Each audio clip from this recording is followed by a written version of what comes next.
Hello friends, আজি আমি এই ভিডিওত আলোচনা কৰিম সমান্তৰ প্ৰগতি। সমান্তৰ প্ৰগতি আমি অলপ আলোচনা কৰি তাৰ পিছত আমি অনুশীলনী 5.1 সমাধান কৰিম। এতিয়া সমান্তৰ প্ৰগতিনো কাক কয়? যদি মই কেইটামান সংখ্যা যদি এনেকৈ সজাওঁ, কমা চিহ্নৰ দ্বাৰা যদি মই পৃথক পৃথক কৰি সজাওঁ, তেতিয়া হলে এই প্ৰতিটো সংখ্যাক এই কোৱা হ'ব এটা এটা পদ, আৰু এই পদবিলাকক এই যে প্ৰথম আছে হেতু কোৱা হ'ব প্ৰথম পদ, এটো দ্বিতীয় পদ, তৃতীয় পদ, চতুৰ্থ পদ, আৰু এনেকৈ মই সংখ্যাবিলাক সজাইছো। এতিয়া যে এই সংখ্যাবিলাক যে মই সজাইছো, যদি এনেকুৱা নিয়মত যদি সজোৱা হয় যে প্ৰথমটোক বাদ দি 2 নম্বৰ পদটো প্ৰথমটোৰ লগত এটা নিৰ্দিষ্ট সংখ্যা যোগ কৰি পোৱা যায়। ইয়াতে 2 নম্বৰ সংখ্যাটো 3 আছে, 3 তাৰ আগৰ সংখ্যাটো 1 ৰ লগত মই 2 যোগ কৰিলে 3 পালো। আকৌ 3 লগত মই যদি 2 যোগ কৰো 5 পালো। আকৌ 5 ৰ লগত যদি মই 2 যোগ কৰো তেতিয়া হলে 7 পালো। অৰ্থাৎ প্ৰথমটো পদক বাদ দি বাকি পদ কেইটা তাৰ আগৰটো লগত এটা নিৰ্দিষ্ট সংখ্যা যোগ কৰিলে পোৱা যায়। গতিকে যদি এনেকুৱা নিয়ম মতে যদি এটা সংখ্যা সজোৱা হয়, এটা সংখ্যাৰ যদি সিৰিজ এটা যদি সজোৱা হয়, তেতিয়া হলে তাক কোৱা হ'ব সমান্তৰ প্ৰগতি। ইংৰাজীত কোৱা হ'ব এৰিথমেটিক প্ৰগ্ৰেছন বা AP, চমুকে AP বুলি কোৱা হয়। আৰু এটা উদাহৰণ দিলো, ধৰি ললো মই 5 8 11 14 এনেকে ডট দি দিলো, তাৰ মানে এটো এনেকুৱাকে নম্বৰবিলাক সজাইছো। এতিয়া ইয়াত যদি মই 5 ৰ লগত 3 যোগ দিওঁ তেতিয়া হলে 8 পাওঁ, 8 ৰ লগত যদি মই 3 যোগ দিওঁ তেতিয়া হলে 11 পাওঁ, 11 ৰ লগত 3 যোগ দিলে 14 পাওঁ। অৰ্থাৎ এটোৱে এটা নিয়মে মানি আছে যে প্ৰথমটো সংখ্যাক বাদ দি বাকি সংখ্যাবিলাক তাৰ আগৰটো সংখ্যাৰ লগত এটা নিৰ্দিষ্ট সংখ্যা যোগ কৰি পোৱা যায়। যেনেকৈ ইয়াৰ দ্বিতীয় সংখ্যাটো 8, ইয়াৰ প্ৰথম সংখ্যাটো 5, তো 8টো মই তাৰ আগৰ সংখ্যা 5 ৰ লগত 3 যোগ কৰি পালো। তেনেকৈ 3 নম্বৰ সংখ্যাটো 11 টো হৈছে ইয়াৰ আগৰ সংখ্যা 8 ৰ লগত মই 3 যোগ কৰি পালো।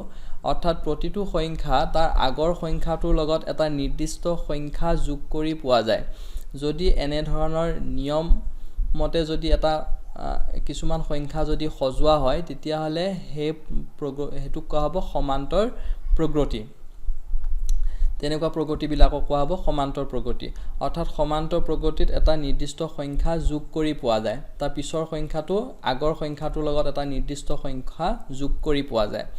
তেতিয়াহলে এই নিৰ্দিষ্ট সংখ্যাটোকে কোৱা হয় কমন ডিফাৰেন্স বা সাধাৰণ অন্তৰ। অসমীয়াত কোৱা হয় সাধাৰণ অন্তৰ। সাধাৰণ অন্তৰ। এই যে নিৰ্দিষ্ট সংখ্যাটো যোগ কৰিলো, ইয়াতে কি যোগ কৰিছিলো? 2 যোগ কৰিছিলো, গতিকে ইয়াত সাধাৰণ অন্তৰ 2। আৰু এটো কেনেকৈ কৰা যায়? এটো 2 নম্বৰ পদটোৰ পৰা 1 নম্বৰ পদটো বিয়োগ কৰি পোৱা যায়। ইয়াতে 2 নম্বৰ পদটো 3ৰ পৰা মই আকৌ লিখি লৈছো 1 3 5 7 এটো। ইয়াত 3ৰ পৰা এতিয়া কমন ডিফাৰেন্সটো উলিয়াব লগা হলে ডি উলিয়াব লগা হলে সাধাৰণ অন্তৰ তাক ডিৰে লিখা হয়। ডি উলিয়াব লগা হলে মই 2 নম্বৰ পদটোৰ পৰা 1 নম্বৰ পদটো বিয়োগ কৰি পাওঁ। আমি 3ৰ পৰা 1 বিয়োগ কৰিলে আমি পাওঁ 2। তাৰ পিছত তেনেকৈ 5 ৰ পৰা 3 বিয়োগ কৰিলে আকৌ যদি আমি ডি লিখো তেতিয়া হলে 5 ৰ পৰা 3 বিয়োগ কৰি আমি পাওঁ 2। গতিকে এটোক কোৱা হ'ব সাধাৰণ অন্তৰ বা কমন ডিফাৰেন্স, আৰু ইয়াক ডিৰে লিখা হয়। গতিকে এনেকুৱা ধৰণৰ প্ৰগতিবিলাকক কোৱা হয় সমান্তৰ প্ৰগতি। আৰু মই ইয়াতে যদি এটা সাধাৰণ সমান্তৰ প্ৰগতি এটা যদি মই জেনেৰেল ৰূপ এটা লিখো, তেতিয়া হলে প্ৰথমটো পদক মই a বুলি ধৰিলো, আৰু a লগত এটা সাধাৰণ অন্তৰ মই d বুলি ধৰি ললো। এটা সাধাৰণ অন্তৰটো যদি d হয়, তেতিয়া হলে 2 নম্বৰ পদটো পাম আমি 1 নম্বৰ পদটোৰ লগত সাধাৰণ অন্তৰ যোগ কৰি আমি 2 নম্বৰ পদটো পাম a + d। আৰু 3 নম্বৰ পদটো যিটো পাম হেতু আমি তাৰ আগৰ পদটো যিটো 2 নম্বৰ পদ a + d, তাৰ লগত আৰু এটা d যোগ কৰিলে আমি 3 নম্বৰ পদটো পালো। 4 নম্বৰ পদটো পাব লগা হলে আমি a + d 3 নম্বৰ পদটোৰ লগত আৰু এটা আমি d যোগ কৰিলে আমি 4 নম্বৰ পদ পালো। গতিকে এনেকৈ গৈ থাকিব। প্ৰতি তাৰ যিটো নেক্সট পদ আছে তাৰ আগৰ পদটোৰ লগত সাধাৰণ অন্তৰটো যোগ কৰি আমি হে পদটো পাওঁ। আমি কোনো এটা পদ তাৰ আগৰ পদটোৰ লগত সাধাৰণ অন্তৰটো যোগ কৰি পোৱা যায়। তেতিয়া হলে এটো যদি মই লিখো এটো প্ৰথম পদ, আৰু দ্বিতীয় পদ হ'ব a + d, আৰু 3 নম্বৰ পদ হ'ব মই যদি এনেকৈ লিখো তেতিয়াহ'লে মই প্ৰথম পদটো লিখিম প্ৰথম পদটো হ'ব আমাৰ a তেতিয়াহ'লে দ্বিতীয় পদ হ'ব a plus d তৃতীয় পদ হ'ব যেটো তৃতীয় পদ আমি দ্বিতীয় পদৰ লগত a plus d দ্বিতীয় পদৰ লগত আকৌ এটা d যোগ কৰি আমি পাম তেতিয়াহ'লে a plus twice d হ'ব একেদৰে চতুৰ্থ পদটো হ'ব a plus twice d লগত আৰু এটা d যোগ কৰিলে a plus thrice d হ'ব তেতিয়াহ'লে পঞ্চম পদটো হ'ব a plus thrice d লগত মই আৰু এটা d যোগ কৰিলে a plus 4d হ'ব তেতিয়াহ'লে এনেকৈ যদি মই দেখিছোঁ ইয়াত প্ৰথম পদটো a দ্বিতীয় পদটো a plus d প্ৰতিটো পদক আমি সাধাৰণ অন্তটো যোগ কৰি পাওঁ প্ৰতিটো পদ আমি ইয়াৰ এক নম্বৰ পদটো বাদ দি তাৰ বাকি যিবিলাক দ্বিতীয় পদ তৃতীয় পদ চতুৰ্থ পদ পঞ্চম পদ এই পদ কেইটা আমি তাৰ আগৰ পদটোৰ লগত সাধাৰণ অন্তৰ দি যোগ কৰি পোৱা গৈছে আৰু এনেকৈ যদি আমি তেতিয়াহ'লে এটো পঞ্চম পদটো ইয়াতে আকৌ মই কৈছো দ্বিতীয় পদটো হতে a plus d হৈছে তৃতীয় পদটো হতে a plus twice d হৈছে তৃতীয় পদ a plus 2d চতুৰ্থ পদ a plus 3d পঞ্চম পদ a plus 4d গতিকে এটো তোমালোকে মন কৰিবা যে পঞ্চম পদ হতে ইয়াত 4d হৈছে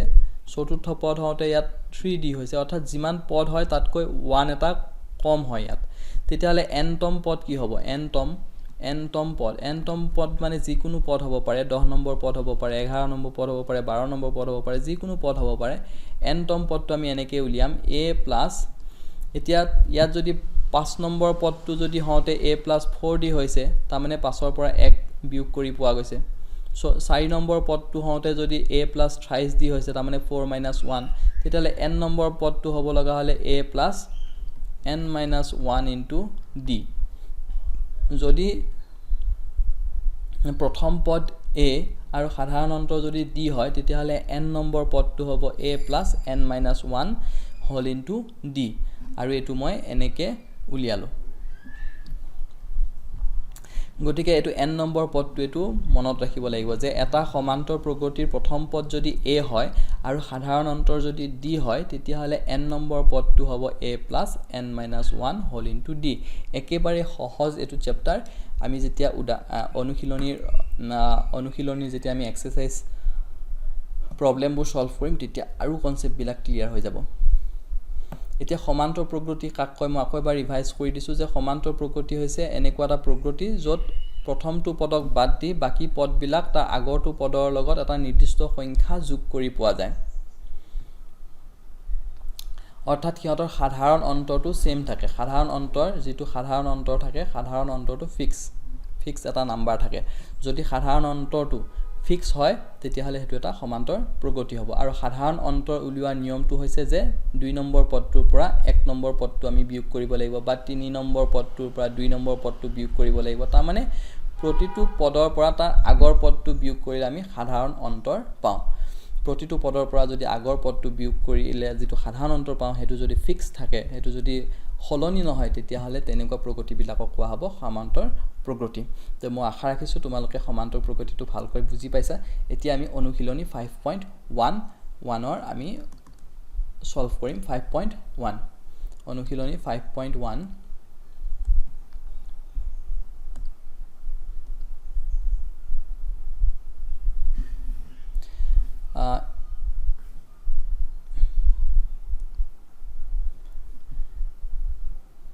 ইয়াত দিছে তলৰ পৰিস্থিতি বিলাকৰ লগত জড়িত সংখ্যা তালিকা বিলাকৰ কোনবিলাক সমান্তৰ প্ৰগতি গঠন কৰিব আৰু কিয় সমান্তৰ প্ৰগতি কোনবিলাকে গঠন কৰিব আৰু কিয় কৰিব আমি হেতু উলিয়াব লাগে ইয়াত কৈছে যে প্ৰথম কিলোমিটাৰত ট্যাক্সি ভাড়া 15 টকা ওকে প্ৰথম কিলোমিটাৰত ট্যাক্সি ভাড়া 15 টকা এটো একদম প্ৰথম ফাৰ্স্ট কিলোমিটাৰ যদি মই ট্যাক্সিত উঠি যাওঁ তেতিয়াহ'লে মই 15 টকা দিব লাগিব তাৰ পিছৰ প্ৰতি অতিৰিক্ত কিলোমিটাৰত 8 টকা যদি 2 কিলোমিটাৰ ট্ৰেভেল কৰিব লাগে তেতিয়াহ'লে 15 টকাটো দিবই লাগিব তাৰ লগত প্ৰতি কিলোমিটাৰত 8 টকা বাঢ়ি গ'ল তাৰ লগত 8 টকা এটা দিব লাগিব তাৰ পিছত যদি মই আকৌ আৰু 3 কিলোমিটাৰ যদি যাব লগা হয় তেতিয়া হলে এটো 15 + 8 এটোটো আছে তাৰ লগত আৰু 1 কিলোমিটাৰৰ কাৰণে 8 টকা বেছিকে দিব লাগিব আৰু এনেকে গৈ থাকিব তেতিয়া হলে অন্তত ট্যাক্সিৰ ভাড়া হলে প্ৰতি কিলোমিটাৰ অন্তত ট্যাক্সিৰ ভাড়া তেতিয়া হলে এই ভাড়া বিলাক এটো হ'ব ভাড়া বিলাকৰ যেটো প্ৰগতি এটো সমান্তৰ প্ৰগতিত আছে নে না আমি চাব লাগে এতিয়া 15 পৰা 15 এটো 23 আৰু 23 + 8 31 ... এটো এতিয়া সমান্তৰ প্ৰগতি এটো থাকিব লগা হলে আমি কি হয় ইয়াত প্ৰথম পদ আমাৰ হৈছে 15 a আৰু যেটো সাধাৰণ অন্তৰ আমি চাব লাগে প্ৰথম পদটো বা আমি নাচালে হ'ব যেটো আমাৰ সাধাৰণ অন্তৰ d আছে d টো আমি কেনেকৈ পাওঁ যে 2 নম্বৰ পদটোৰ পৰা 1 নম্বৰ পদটো আমি বিয়োগ কৰিলে আমি পাম 8 আকৌ d যদি এটো 3 নম্বৰ পদটোৰ পৰা 2 নম্বৰ পদটো 3 নম্বৰ পদ 31 আৰু 2 নম্বৰ পদ 23 গতিকে এটো হ'ব 8 গতিকে ইয়াতে 8 কে বাঢ়ি গৈছে তাৰ মানে ফিক্স 8 টো ফিক্স আছে তাৰ মানে যদি সাধাৰণ অন্তৰটো ফিক্স থাকে তেতিয়া হলে হেতু এটা সমান্তৰ প্ৰগতি হ'ব গতিকে এই ভাড়া বিলাকৰ যেটো প্ৰগতি এটো সমান্তৰ প্ৰগতিত আছে কিয় আছে কাৰণ ইয়াত সাধাৰণ অন্তৰটো ফিক্স ইয়াতে d টো একেই d যেহেতু সেম গতিকে এটো সমান্তৰ প্ৰগতিত আছে তো নেক্সট কোৱেশ্চনটো হৈছে এটা গেছ সিলিন্ডাৰৰ পৰা ভ্যাকুয়াম পাম্প এটাই এবাৰত সিলিন্ডাৰত থকা বায়ুৰ 4/1 অংশ নিষ্কাশন কৰিলে সেই সিলিন্ডাৰটোত প্ৰতিবাৰ নিষ্কাশনৰ পিছত ৰৈ যোৱা বায়ুৰ পৰিমাণ এতিয়া এটা সিলিন্ডাৰ আছে গেছ সিলিন্ডাৰ এটা আছে আৰু এই গেছ সিলিন্ডাৰৰ পৰা ভ্যাকুয়াম পাম্প এটাই এবাৰত সিলিন্ডাৰত থকা বায়ুৰ 4/1 অংশ ইয়াতো সিলিন্ডাৰটো গেছ এটো ভৰ্তি হৈ আছে বায়ুৰে সিলিন্ডাৰটোত গেছেৰে ভৰ্তি হৈ আছে আৰু ইয়াৰ পৰা কি কৰিছে ভ্যাকুয়াম পাম্পেৰে বায়ু বিলাক উলিয়াইছে আৰু এবাৰত সিলিন্ডাৰত থকা সিলিন্ডাৰত যিমানখিনি বায়ু আছে তাৰ 4/1 অংশ একবাৰত ওলাই যায় তেতিয়া হলে সেই সিলিন্ডাৰটোত প্ৰতিবাৰ নিষ্কাশনৰ পিছত ৰৈ যোৱা বায়ুৰ পৰিমাণ উলিয়াব লাগে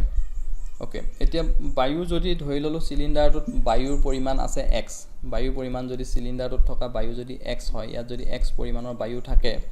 তেতিয়া হলে এবাৰত কিমান ওলাই 4/1 অংশ তাৰ মানে x ৰ 4/1 অংশ তেতিয়া হলে ওলাই যাবগৈ তেতিয়া হলে মাইনাস কৰি দিব লাগিব আমি 4/1 অংশ x ৰ প্ৰথমতে আছিল x গতিকে ইয়াৰ পৰা 4/1 অংশ ওলাই গল মাইনাস কৰি দিলু এটো এবাৰত এটো প্ৰথম ফাৰ্স্ট হেই কৰোতে এটো থাকিব তেতিয়া হলে এটো যদি আমি কৰো তেতিয়া হলে আমি লসাগু লব লাগিব 4 আৰু 1 ৰ লসাগু 4 1 ৰে 4 বাৰ 4x - 4 * 4 1 * 1 এটো x এটো হ'ব thrice x/4 এটো এবাৰত সো সেকেন্ড টাইমত কি হ'ব সেকেন্ড টাইমত উলিয়াইছে সেকেন্ড টাইমত যেটো আছে আমাৰ সেকেন্ড ইয়াত কৈছে যে এবাৰত সিলিন্ডাৰত থকা বায়ুৰ 4/1 অংশ এতিয়া প্ৰথম বাৰত যেতিয়া 1/4 অংশ উলিয়াই দিলে তেতিয়া ৰৈ গল কিমান অংশ ইমান অংশ এতিয়া ইমান অংশৰ পৰা thrice x/4 ৰ পৰা মাইনাস হ'ব 4/1 অংশ 4/1 অংশ কাৰ এক অংশ এইটো যিখিনি পৰিমাণ ৰৈ গল তাৰ এক অংশ গতিকে আমি thrice x/4 লিখিব লাগিব ইয়াত আমি x দিব নোৱাৰো কাৰণ ইনিশিয়ালি প্ৰথমতে আৰম্ভণিতে আছিল x তাৰ পৰা আমি স্টেপ বাই স্টেপ গেছ বিলাক কি কৰি আছে বাহিৰ কৰি আছে প্ৰথম এবাৰত বাহিৰ কৰি দিওতে 1/4 অফ x মানে যেটো আছিল তাৰ 4/1 অংশ যিমানখিনি বায়ু আছিল x আছিল বায়ু তাৰ 4/1 অংশ হলে 1/4 * x আৰু এটো মাইনাস কৰি দিলে thrice x/4 এখিনি বায়ু সিলিন্ডাৰত ৰৈ গল এতিয়া নেক্সট টাইম যেতিয়া সিলিন্ডাৰৰ পৰা বায়ুখিনি উলিয়াব ইমানখিনিৰ পৰা এখিনিৰ 4/1 অংশ ওলাই যাব এখিনিৰ 4/1 অংশ মাইনাস কৰি দিব লাগিব অৰ্থাৎ thrice x/4 ৰ 1/4 অংশ তেতিয়া হলে 1/4 * thrice x/4 আৰু এটো যদি আমি কৰো তেতিয়া হলে thrice x/4 মাইনাস এটো 4 4 গুণ 16 আৰু এটো হ'ব thrice x তাৰ পিছত এটো আমি লসাগু ললে হ'ব 16 এটো 4 4 গুণ 16 4 3 গুণ 12x মাইনাস এটো হ'ব thrice x তো 12 ৰ পৰা 3 গল 9x/16 ওকে এতিয়া প্ৰথমতে আমি এটো যদি আমি চাও আমি তিনটা পদ পাই গলো প্ৰথমতে আছিল আমাৰ x তাৰ পিছত উলিয়াই দিয়াৰ পিছত আমাৰ থাকিলে thrice x by 4 আৰু 3 নম্বৰতে থাকিলে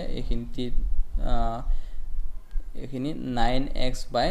16 এনেকৈ গৈ থাকিব এতিয়া আমি তিনটা পদ পোৱা লগে লগে আমি এতিয়া চাম যে ইহতৰ কমন ডিফাৰেন্স যেটো সাধাৰণ অন্তৰ ফিক্স আছে নে নাই যদি সাধাৰণ অন্তৰটো ফিক্স থাকে তেতিয়া হলে হেতু সমান্তৰ প্ৰকৃতিত থাকিব তেতিয়া হলে d আমি উলিয়াবৰ কাৰণে আমি দ্বিতীয়টোৰ পৰা প্ৰথমটো বিয়োগ কৰিম thrice x by 4 minus x কৰি দিম আৰু এটো হ'ব লসাগু 4 4 গুণ 4 1 3 গুণ 3 thrice x 1 কেৰে 4 বাৰ 1 x 4 গুণ 4 4 4x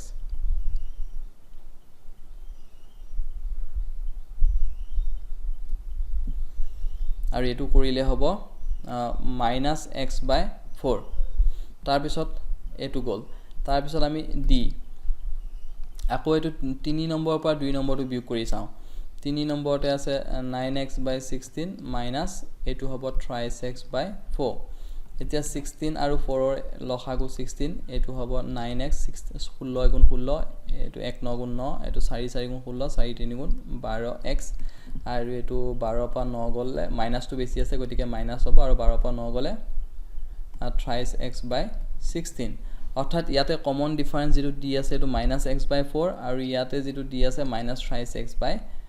16 গতিকে d যেহেতু সাধাৰণ অন্তৰ যেহেতু ফিক্স নহয় গতিকে এটো সমান্তৰ প্ৰগতিত নাই নট ইন ap ত নাই এটো সাধাৰণ ap ত থাকিব লগা হলে যেটো সাধাৰণ অন্তৰ আছে এটো সাধাৰণ অন্তৰটো ফিক্স থাকিব লাগিব তেতিয়াহে হেতু আমি সমান্তৰ প্ৰগতিত থকা বুলি কম নহলে সমান্তৰ প্ৰগতিত নাই তাৰ পিছত আমি এতিয়া আমি নেক্সট কোৱেশ্চনলৈ আগবাঢ়ো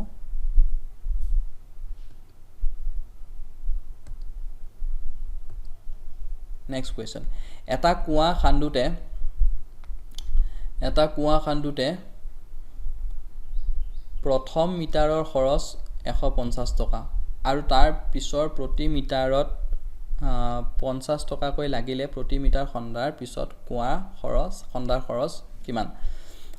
কুৱা খন্দাৰ খৰচ এটো এতিয়া আমি খৰচ বিলাকক আমি সজাম আৰু এটো সমান প্ৰগতি এটা বনাম আমি যেটো নম্বৰ বিলাক যদি আমি এটা নিৰ্দিষ্ট নিয়ম মানি পেলাই যদি সজোৱা হয় তেতিয়া হলে হেতু হেবিলাকক কোৱা হয় প্ৰগতি আৰু এটা যদি ফিক্স নাম্বাৰ যোগ হৈ পেলাই যদি হয় তেতিয়া হলে এটো সমান্তৰ প্ৰগতি তেতিয়া হলে এটো প্ৰথমতে খান্দুতে হ'ব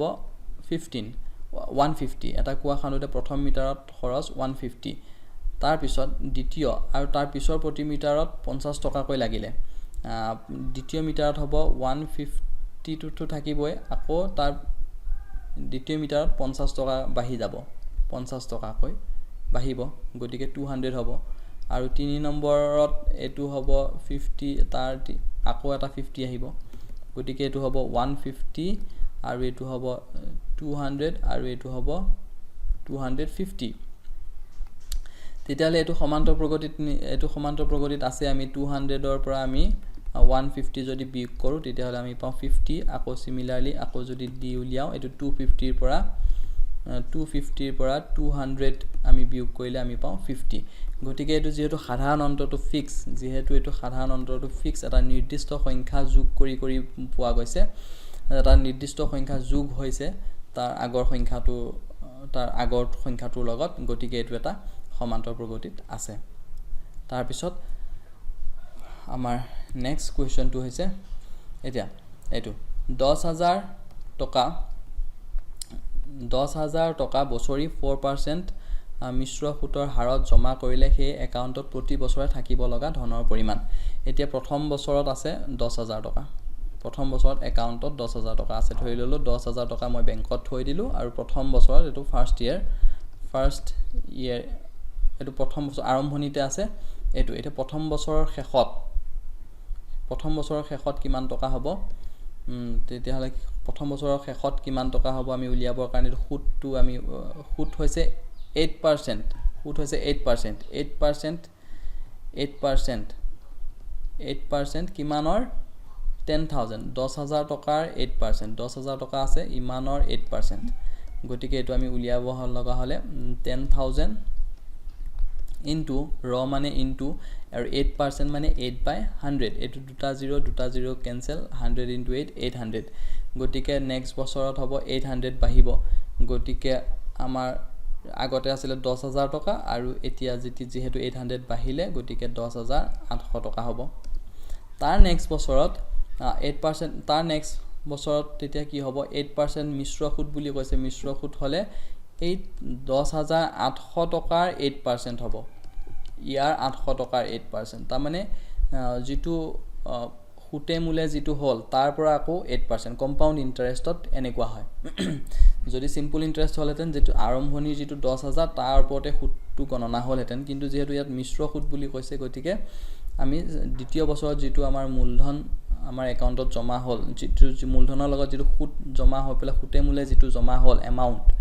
10800 টকা ইয়াৰ আকৌ 8% হলে তেতিয়া আমি 3 নম্বৰ বছৰত আমাৰ এটো একাউণ্টত জমা হ'ব তেতিয়া হলে এটো 0000 কেনসেল আৰু এটো 108 লগত 8 পূৰণ কৰিলে 8 8 গুণ 64 4 উকলিব 6 8006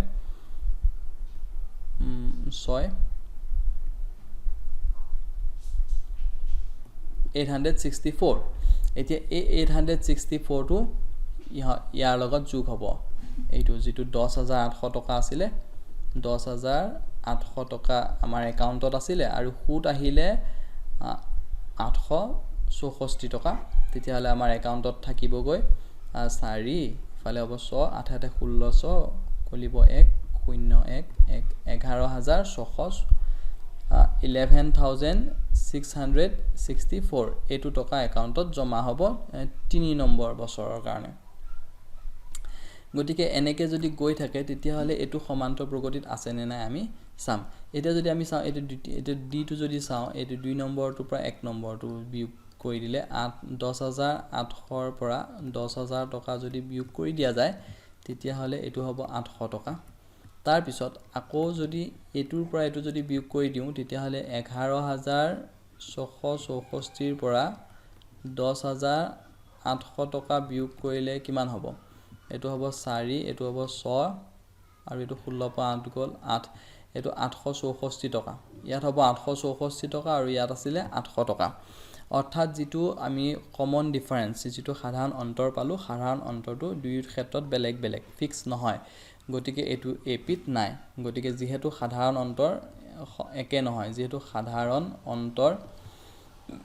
ফিক্স নহয় বা একে নহয় গতিকে ওপৰৰ প্ৰগতিটো সমান্তৰ প্ৰগতি নহয় গতিকে এটো সমান্তৰ প্ৰগতি বা এপি নহয় গতিকে মই আশা ৰাখিছো তোমালোকে এইকিটা কোৱেশ্চনৰ সলিউশন বুজি পাইছা এতিয়া আমি নেক্সট কোৱেশ্চন আমি চাম নেক্সট কোৱেশ্চনত দিয়া আছে যদি প্ৰথম পদ a আৰু সাধাৰণ অন্তৰ d তলত দিয়া ধৰণৰ তেন্তে প্ৰতিটো ap ৰে প্ৰথম 4টা পদ লিখা প্ৰথম 4টা পদ লিখিব দিছে 4টা পদ ওকে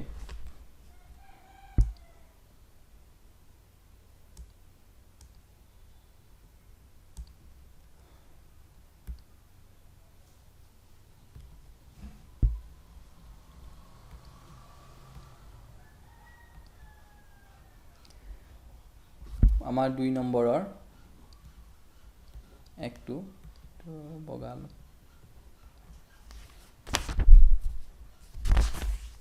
প্ৰথম পদ আমাক দিয়া আছে a = 10 আৰু সাধাৰণ অন্তৰ দিয়া আছে 10 তেতিয়া হলে প্ৰথম 4টা পদ উলিয়াব লাগে তো আমি 4টা পদ কেনেকৈ উলিয়াম আমি প্ৰথম পদৰ লগত সাধাৰণ অন্তৰটো যোগ কৰি আমি 2 নম্বৰ পদ পাওঁ তো প্ৰথম পদটো 10 তো প্ৰথম পদৰ লগত আমি সাধাৰণ অন্তৰটো যোগ কৰি দিলে আমি দ্বিতীয় পদ পাওঁ সো দ্বিতীয় পদ হ'ব 20 তাৰ পিছত 3 নম্বৰ পদটো আমাৰ আকৌ দ্বিতীয় পদৰ লগত আকৌ যদি আমি 10 যোগ কৰি দিও তেতিয়া হলে আমি 3 নম্বৰ পদ পাওঁ তেতিয়া হলে 4 নম্বৰ পদটো পাব লগা হলে আকৌ আমি তৃতীয় পদৰ লগত আকৌ 10 সাধাৰণ অন্তৰটো যোগ কৰিলে আমি 4 নম্বৰ পদ পাওঁ অৰ্থাৎ প্ৰথম পদ 10 দ্বিতীয় পদ 20 3 নম্বৰ 30 আৰু এটো 40 এইটো প্ৰথম 4টা পদ হ'ব এইটো আমাৰ প্ৰথম 4টা পদ উলিয়াব দিছিলে আমি উলিয়ালো তাৰ পিছত আমাৰ নেক্সট 2 নম্বৰ নেক্সট আমি 3 নম্বৰটো কৰিছো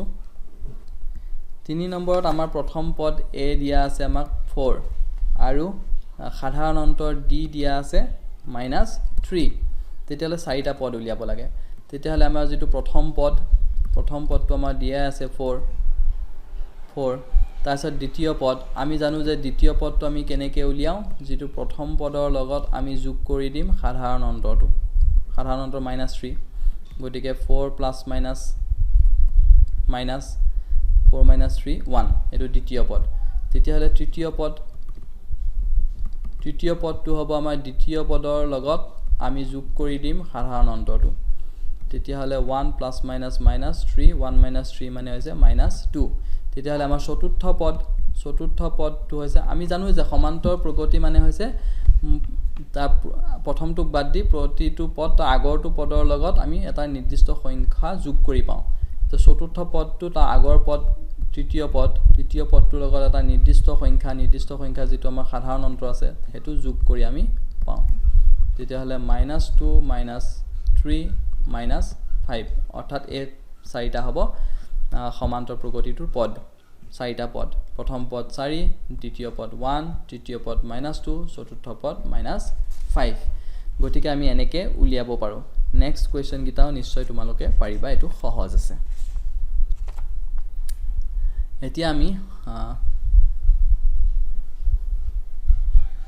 নেক্সট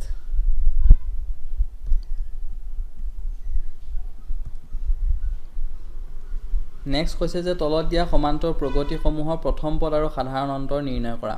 ওকে সমান্তৰ প্ৰগতি এটা দিয়া আছে সমান্তৰ প্ৰগতিটো আমাৰ 1 নম্বৰতে দিয়া আছে 3 1 -1 -3 ... এটো এটা দিয়া আছে প্ৰগতি আৰু ইয়াক কি উলিয়াব দিছে আমাৰ প্ৰথম পদ আৰু সাধাৰণ অন্তৰ অৰ্থাৎ a আৰু d উলিয়াব দিছে এটা প্ৰথম পদ আমি জানো প্ৰথম পদ যেটো a = 3 এটো 1 নম্বৰ প্ৰথম পদটো হৈছে a প্ৰথম পদক a ৰে লিখে a = d আৰু সাধাৰণ অন্তৰ d টো উলিয়াই আমি 2 নম্বৰ পদটোৰ পৰা 1 নম্বৰটো বিয়োগ দিম 1 ৰ পৰা 3 বিয়োগ দিলে আমি পাও 1 ৰ পৰা 3 বিয়োগ দিলে আমি পাও -2 তেনেকৈ আমি এটো 3 নম্বৰ পদটোৰ পৰা 2 নম্বৰ পদটো বিয়োগ দিব লাগে 3 নম্বৰ পদটো আছে -1 আৰু 2 নম্বৰ পদটো আছে 1 গতিকে বিয়োগ দিলে -2 গতিকে সাধাৰণ অন্তৰ -2 প্ৰথম পদ a সাধাৰণ অন্তৰ -2 তেনেকৈ আৰু এটা কৰিছো আৰু 3 নম্বৰটো কৰিছো 3টো দিয়া আছে 1/3 তাৰ পিছত 5/3 তাৰ পিছত আছে 9/3 13/3 9/3 আৰু 13/3 গতিকে এটো এটা সমান্তৰ প্ৰগতি আৰু এই সমান্তৰ প্ৰগতিৰ প্ৰথম পদ a হলে 1/3 হ'ব আৰু সাধাৰণ অন্তৰটো আমি উলিয়াম দ্বিতীয় পদটোৰ পৰা প্ৰথম পদটো আমি বিয়োগ কৰিম দ্বিতীয় পদটো আছে 5/3 -1/3 তো 5/3 পৰা 1/3 বিয়োগ কৰিলে হ'ব এটো 3 হ'ব এটো 4 হ'ব 4/3 গতিকে এটো 4/3 গতিকে d প্ৰতি ক্ষেত্ৰতে একে হ'ব আমি এটো প্ৰথম এবাৰ দেখালে হৈ যায় তথাপিও মই আৰু এবাৰ দেখাইছো d = তৃতীয়টোৰ পৰা যদি দ্বিতীয়টো বিয়োগ কৰো 9/3 -5/3 তেতিয়াহলে এটো হ'ব 3 আৰু এটো 9 পৰা 5 গল 4 তাৰ মানে এটো যদি এটো একে থাকে হৰটো তেতিয়াহলে ওপৰৰ এইটো মাইনাস কৰি দিব পাৰি তো 4/3 হ'ব সাধাৰণ অন্তৰ আৰু প্ৰথম পদটো হৈছে 1/3 গতিকে এটো 3 নম্বৰটো গল এতিয়া আমি 4 নম্বৰত কি কৈছে 4 নম্বৰত কৈছে যে তলৰ কোনবোৰ সমান্তৰ প্ৰগতিত আছে যিবিলাক সমান্তৰ প্ৰগতি গঠন কৰিছে তাৰ প্ৰতিটোৰে সাধাৰণ অন্তৰ d নিৰ্ণয় কৰা আৰু পৰৱৰ্তী তিনিটাকৈ পদ নিৰ্ণয় কৰা ইয়াৰে মই 2-4টা প্ৰশ্ন সলভ কৰিম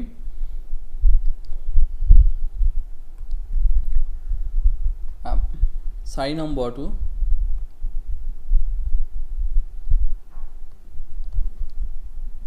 4 নম্বৰ 1 2 4 8 16 এটা কৈছে যে ইহঁতৰ ভিতৰত কোনটো সমান্তৰ প্ৰগতিত আছে এটো সমান্তৰ প্ৰগতিত আছে নে এতিয়া যদি আমি চাও ইয়াতে প্ৰথম পদ a = 2 d যদি চাও আমি এটো 4 - 2 দ্বিতীয়টোৰ পৰা প্ৰথমটো বিয়োগ কৰিলে আমি পাও 2 কিন্তু আকৌ তৃতীয়টোৰ পৰা দ্বিতীয়টো বিয়োগ কৰিছোন 8 - 4 = 4 তাৰমানে d টো ফিক্স নহয় ইয়াতে 2 ওলাল আৰু ইয়াতে 4 ওলাল ফিক্স নহয় গতিকে এটো যেহেতু d যেহেতু সাধাৰণ অন্তৰ d একে নহয় গতিকে এটো সমান্তৰ প্ৰগতি নহয় সমান্তৰ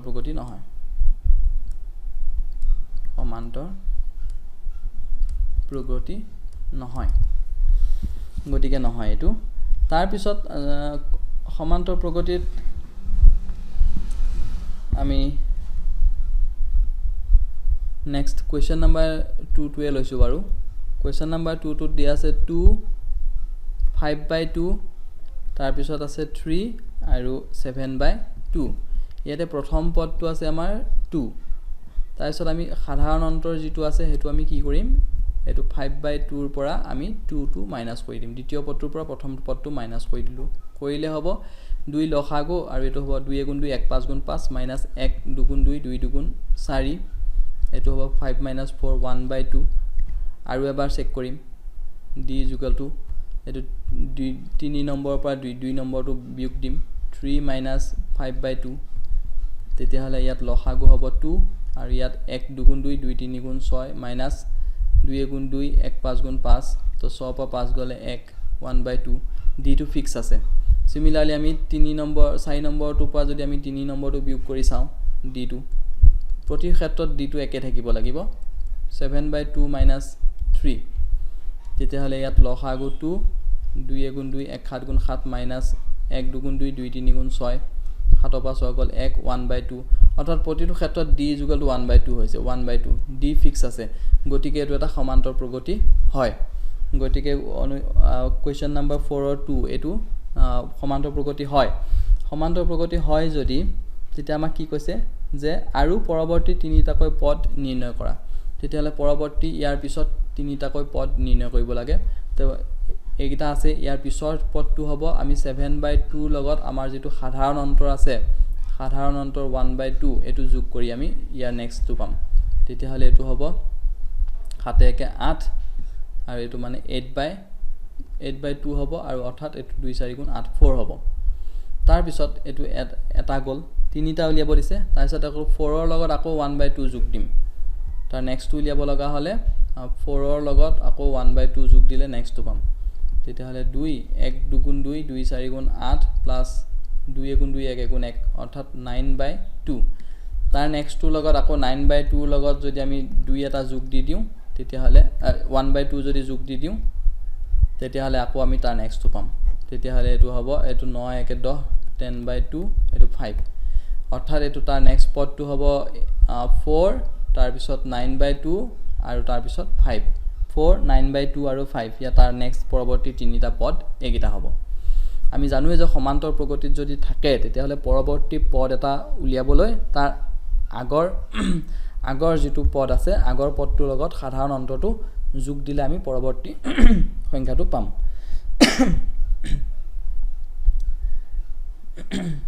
গতিকে এবিলাক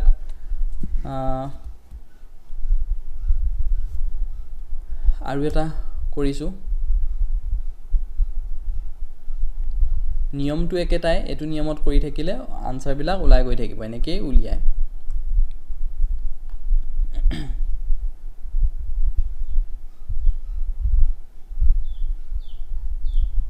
ওকে নেক্সট যদি কৰা যায় নেক্সট মই এটা কৰিছো আমি 12 টো কৰিছো 12 টোত আছে √2 আৰু √8 তাৰপিছত √18 তাৰপিছত √32 ... এটো সমান্তৰ প্ৰগতিত আছে নে নাই প্ৰথম আমি পৰীক্ষা কৰো তো প্ৰথম পৰীক্ষা কৰিবৰ কাৰণে আমি কি কৰিব লাগে দ্বিতীয়টোৰ পৰা প্ৰথমটো আমি বিয়োগ কৰিব লাগে d টো আমি উলিয়াব লাগে যদি d টো ফিক্স থাকে তেতিয়া হলে আমাৰ হৈ যাব দ্বিতীয়টোৰ পৰা প্ৰথমটো বিয়োগ আৰু এটো আমি এনেকৈ লিখিব পাৰো 8 মানে আমি লিখিব পাৰো 4 * 2 4 * 8 minus √2 তাৰ মানে 4 ৰ বৰ্গমূলৰ ভিতৰত 4 আছে তেতিয়ালে বাহিৰত লৈ আহিলে 4 বৰ্গমূল 2 তো 2√2 minus √2 তো 2√2 minus √2 মানে দুটা √2 পৰা এটা √2 গলে √2 থাকিব d তাৰ পিছত আকৌ আমি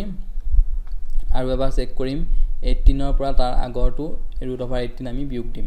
এটো দিয়ে হয় এতিয়া দুইটা দি একে হয় নে নহয় আমি চাম এতিয়া আমি এটো হ'ব 9 দুগুণ 18 আমি এটো লিখিব পাৰো 9 * 2 লিখিব পাৰো মাইনাস আৰু এটো লিখিব পাৰো আমি 4 * 2 4 দুগুণ 8 এতিয়া 9 ৰ বৰ্গমূল 3 আমি জানোই 3 √2 মাইনাস 4 ৰ বৰ্গমূল আমি 2 জানো গতিকে 2 টো বাহিৰত ওলাই আহিব √2 আৰু 3টা √2 পৰা 2টা √2 গলে এটা √2 1 √2 আমি 1 টো নিলিখো √2 গতিকে ইয়াতে আমি দেখিছো যে d টো যেহেতু আমাৰ ফিক্স আছে গতিকে এটো এটা কি হ'ব সমান্তৰ প্ৰগতি গতিকে yes এটো এটা সমান্তৰ প্ৰগতি AP তেতিয়াহলে ইয়াৰ পৰৱৰ্তী যিকিটা আছে পৰৱৰ্তী আমি পদ কেটা আমি উলিয়াব লাগে পৰৱৰ্তী পদ উলিয়াবৰ কাৰণে আমি কি কৰিম 30 √32 ইয়াৰ লগত আমি কি কৰিম সাধাৰণ অন্তৰ যেটো √2 টো যোগ দিম তো যোগ দিলে কি হ'ব তো √32 লগত √2 যোগ দিলে √32 লগত √2 যোগ দি আমি পাম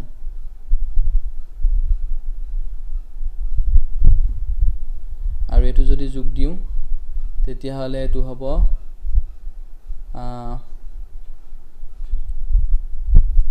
16 দুগুণ 32 আমি জানো যে এটো যদি আমি কৰো 32 টো তেতিয়া হলে 16 দুগুণ 32 16 ৰ বৰ্গমূল 4 4 √2 প্লাস √2 তাৰ মানে 5 √2 আৰু এটো যদি ভিতৰত যায় এটো হ'ব 5 টো যদি ভিতৰত যায় 25 হ'ব 25 25 দুগুণ 50 হ'ব তাৰ মানে ইয়াৰ নেক্সট টো হ'ব এটো ইকুয়াল টু √50 তেনেকে √50 লগত আকৌ √2 যোগ কৰি নেক্সট পদটো পাব পাৰি ক্লুটো নিশ্চয় তোমালোকে পাইছা গতিকে এটো কৰি চালে আৰু নেক্সট তিনিটা পদ খুব সহজে উলিয়াব পাৰি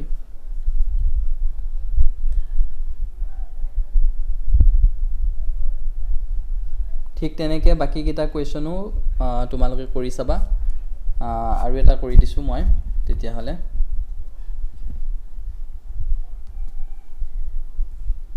14 টো কৰিছো এটো লাষ্ট কৰিছো 14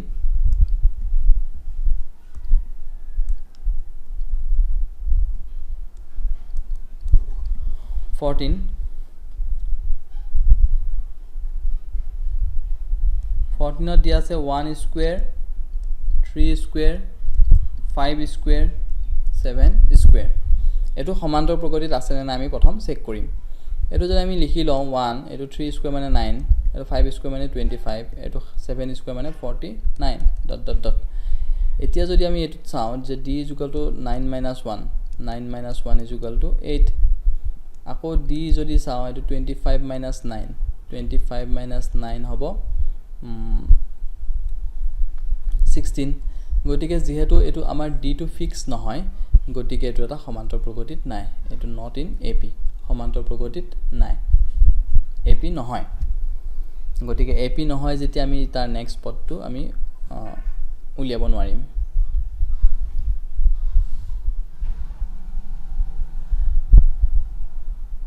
গতিকে বাকি কোৱেশ্চন গেটাও এনেকুৱা সেম মেথডত তোমালোকে কৰি ঘৰত কৰিবা হোমৱৰ্ক